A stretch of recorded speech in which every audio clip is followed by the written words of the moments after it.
right now we're test driving this customer's Jeep just to make sure we know what the problem is before we actually take it apart and start fixing stuff. And the customer recently just lifted their Jeep a little bit more, and right after he lifted it, he ended up getting this bad vibration and bad noises that you're hearing from down there. So we're gonna have Brett take off the T case, and we're gonna get the SYE installed with a new drive shaft, and should get rid of the problem. Do you feel it while driving? Yeah, it's pretty bad.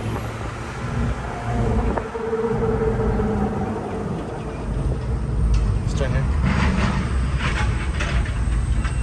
Alright, so we just got back to the shop from test driving the Jeep. It's right there. We're gonna get Brett to take off the T case now, so we can get on the table and get the SYE installed with the new drive shaft. So we'll hand it over to Brett now and run a little time lapse of taking it off and get to it. Alright, now we're gonna get into removing this T case on this TJ. First step is removing the skid plate. We got 4 nuts right here and 3 bolts on each side holding the skid plate up.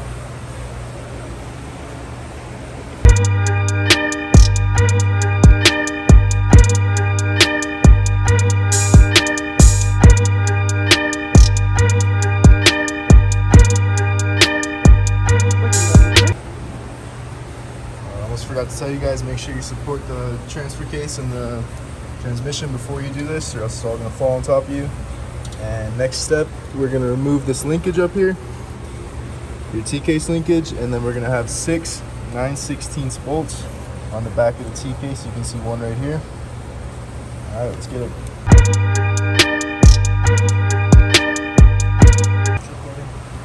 Alright, another important step before taking off your T-case is to disconnect the front and rear drive shafts. There are 4 8mm bolts on both sides. And don't forget all your electrical connections on the T-case.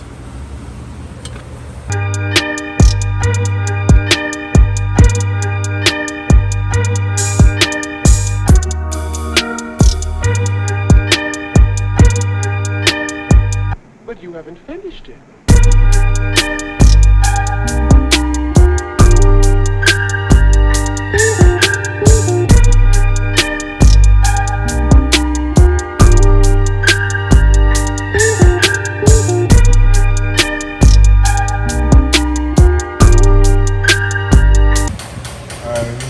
Both drive shafts removed, all the connections came off, the shift linkage is off, and all these 9/16 nuts are all removed. The last thing to do is pull it off, so I'll show you how I do that.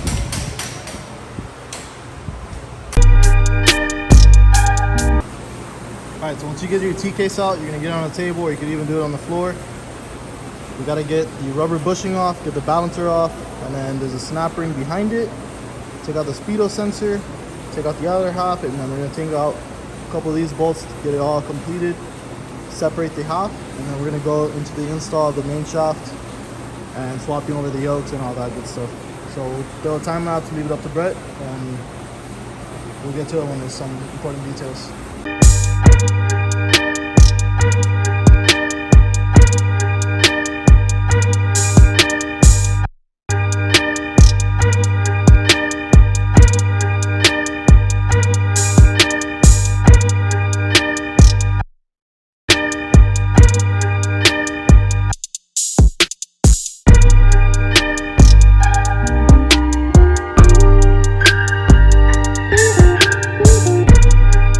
Take off the output housing. First you're going to take off the speedo sensor. Make note which angle it goes in so you don't forget. And you're going to take off the seal.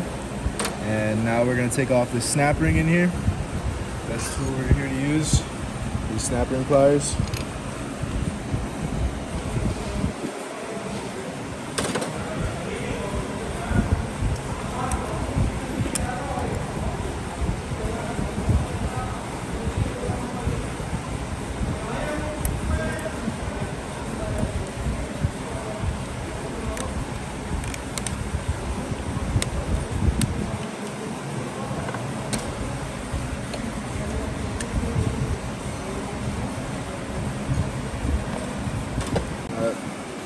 Next step, take off the 5 bolts around the housing here, and then we're just going to top this part off.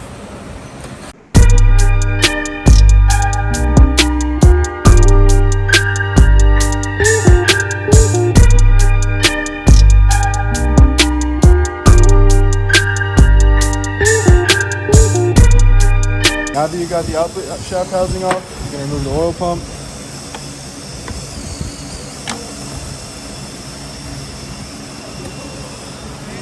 Alright, next step, all these bolts are on the housing here.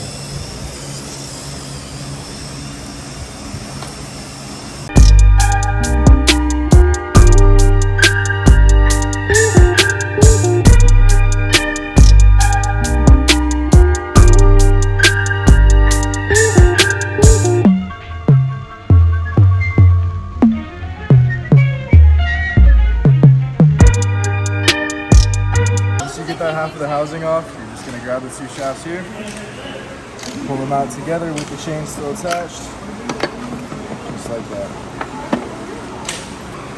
Alright, so once you guys get the main shaft out, you can obviously tell the difference.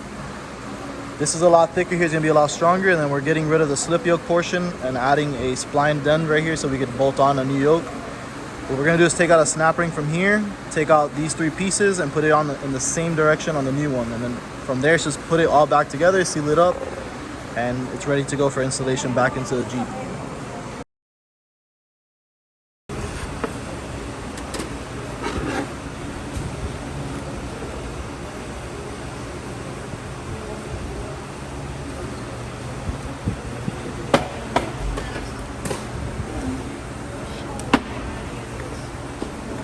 Whose is this?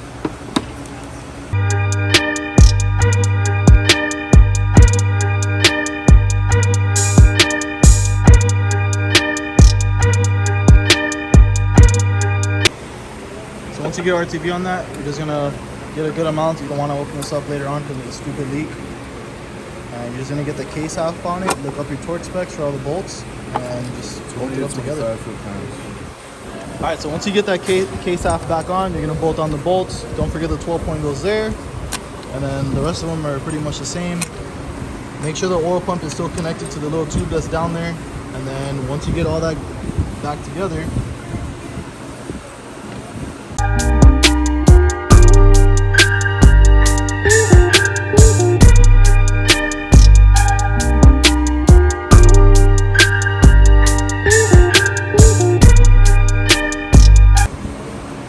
Alright, so once you get the oil pump on, make sure the tube's connected inside.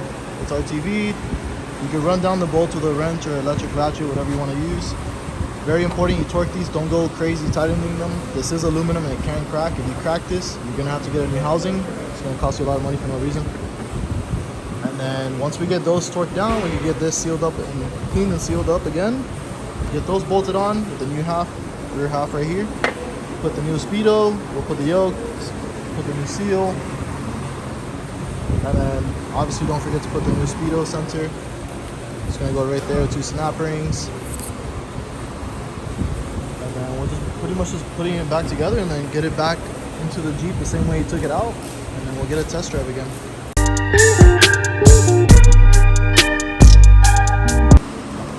Alright, so once you guys get the pieces back together, you get it bolt up and torqued, sealed. You're gonna put the new speedo gear where it goes. You want it facing the right way. Some people take pictures before they do that, or if you have really good memory, you can just remember where it is and you're good to go. Brett's gonna get the new seal, put the yoke on, bolt it up with a new rubber grommets to keep the oil out. He's gonna get the new front one in, and then you can paint this if you want. It's already in a pretty decent condition. We'll probably just spray with brake cleaner just to keep it clean. And then we're gonna get it back in the Jeep and get some oil in it and test drive it. We'll check in from there.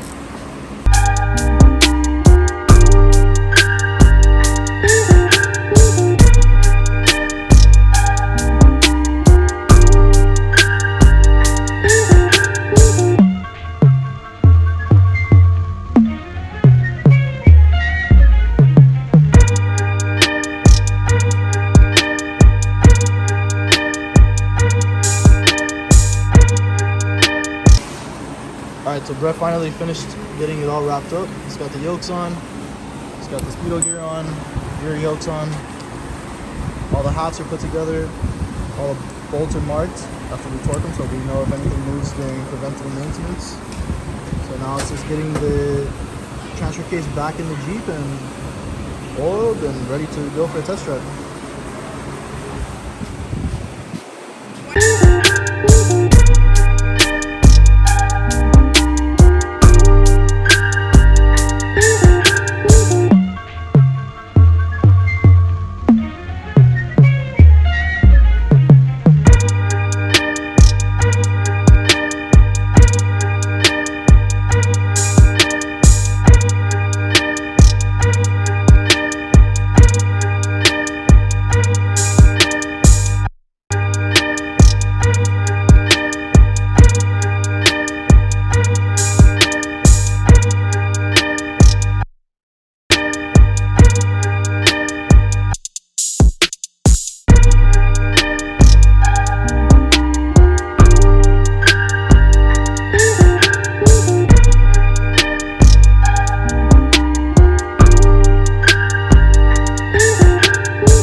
Alright guys, there you have it. SYE for the doctor's order to cure the driveline vibrations on that TJ. As you can see, it's really not as complicated as people think. It's pretty simple. You can do it yourself if you wanted to at home. You can bring it to us. It's up to you. There you go.